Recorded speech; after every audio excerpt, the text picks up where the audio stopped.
Spider is a true anomaly within the Marvel Champion sphere.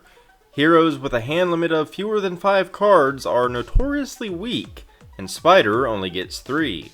To make matters worse, her alter ego only has a 4-card hand. However, Spider has some mechanisms beneath the surface that not only balances out her hand limit, but can make her one of the most energy efficient heroes in the entire game. In hero form, she can exhaust her interface upgrades to generate a resource. Furthermore, her alter ego counts as an interface, so you have a pseudo 4-card hand from the get-go. The other unique aspect regarding Spider is the fact that her alter ego in hero form are 2 different cards that can be exhausted and ready independently. Penny Parker turns into an upgrade in hero form, and the Spider suit turns into a support in alter ego form. This means that if the suit is exhausted, and Spider flips to alter ego form, Penny can immediately recover, or vice versa. That makes Spider extremely flexible in ways that are unique from every other hero. The 3-card hand is still a weakness, as it offers you fewer options on any given turn, but it doesn't bring down Spider's power level simply because Spider doesn't lose action economy for having it.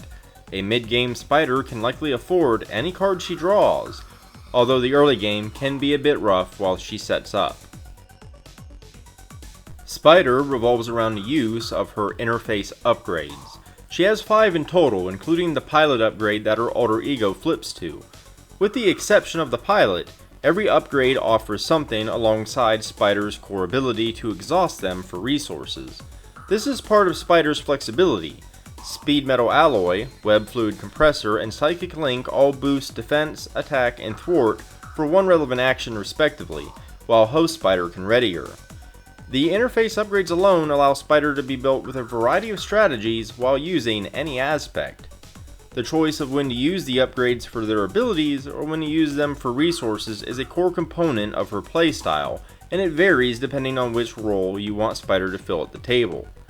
Spider is another jack-of-all-trades hero that covers multiple roles pretty well. Rapid Deployment and Web Trap both demonstrate this by giving Spider heavy threat removal and damage with a potential stun. To get the most out of either, you have to pay at least 1 resource using Spider's Sync Ratio ability, but at the cost of 2, that's pretty easy. Alongside 14 hit points and Speed Metal Alloy, Ejection Protocol gives Penny great survivability by resetting herself to 6 hit points, flipping to alter ego, and gaining a tough status card, all for the low cost of absolutely nothing. Then we have Venom, an ally you could build an entire deck around. Venom gains +1 thwart and attack for every resource you used Sync Ratio to pay for. If you have 4 interface upgrades ready to go, that makes Venom a whopping 5/5 ally, which is pretty incredible. Spider's playstyle is double-edged in that she can fill any role that you want, but some of her kit will be wasted to some degree in any role. In some deck builds, you'll never use Venom. Others may only ever use her interface upgrades as resource generators, but it's all a small price to pay for such flexible efficiency. Following in the footsteps of Miles, Ghost Spider, Nova, and Ironheart, we are clearly seeing some problematic power creep in this cycle. Each of those heroes was borderline overpowered, and despite initial appearances, Spider is as well. By using her interface upgrade, Spider has 5 potential resource generators built right into her kit, which is ludicrous. Her weaknesses are the limited options in her hand size and her need to set up, but both can be mitigated fairly easily because they aren't as bad as they seem. All Systems Go, for example, allows you to ready all of your interface upgrades, adding even more potential resources. Alternatively, she can search out an interface to add to her hand. By being aggressive with mulligans, you're bound to end up with either an interfaced or All Systems Go in your opening hand, especially because Penny Parker's alter ego ability can exhaust the suit to draw 2 cards. Spider Command fulfills a similar role, giving you the flexibility to draw a card or ready an interface. Uncle Ben and Aunt May combined with Penny's alter ego ability really makes up for the hand size. Discarding cards and taking any of Spider's into your hand is potent because any additional card you gain is one that you can probably play thanks to her resource generation.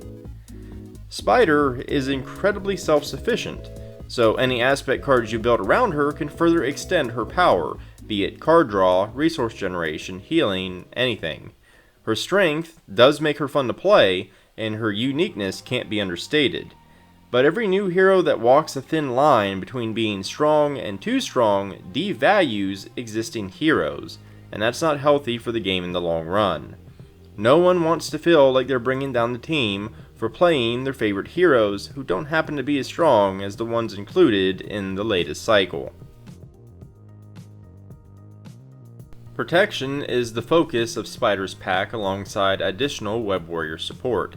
Spider-Man Noir has a nifty mechanic of hoarding treachery cards for extra strength, with the added benefit of keeping them out of the encounter deck while he stays on the board. It's clever and effective. Thwip Thwip is a stunning one-cost card, literally. Trading damage for 2 stuns is potent for any Web Warrior. Spider Tingle makes the same trade, but cancels a treachery instead.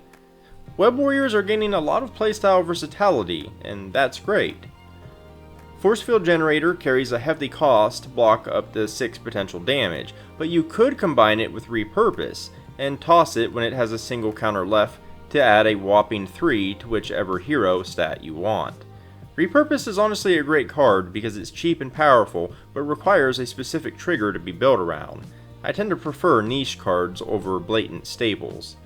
The new Spider-Man ally combos very well with Spider to the point it feels like one of her cards. And then we have Spider-Ham. Screw Spider-Ham, moving on. The very specific Unshakable and Limitless Stamina are very strong cards that can only be played by heroes with a printed hit point value of 14 or higher.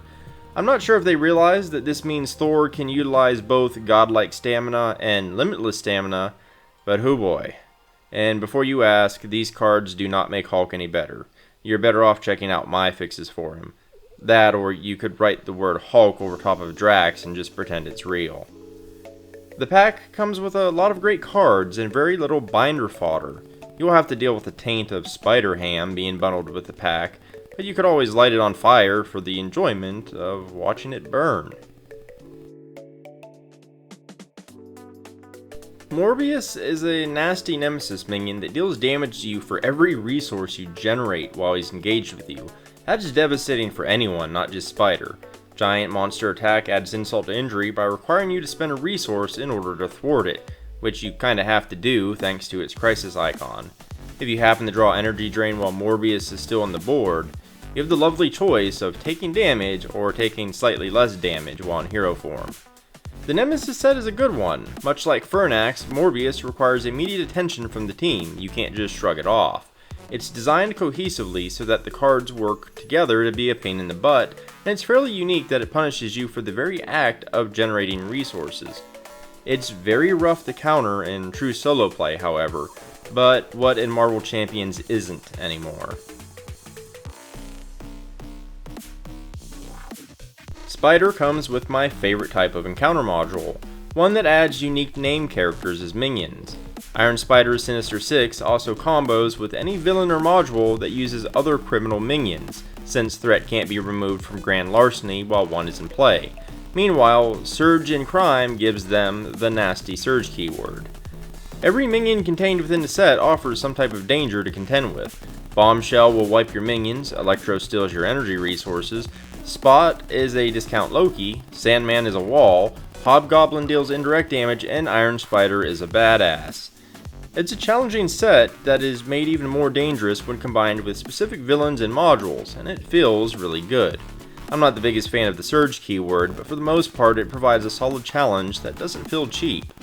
It also has a distinct identity, even from the other Sinister 6 set, Sinister Assault. Unfortunately, combining the two to form a dastardly dozen doesn't work too well due to Hobgoblin and Electro and the unique character role, and that's a bummer. Spider is a very strong hero to grace the Web Warrior team. Her apparent weaknesses are fairly trivial to overcome, and that means I can't truly hold her design as highly as I would like.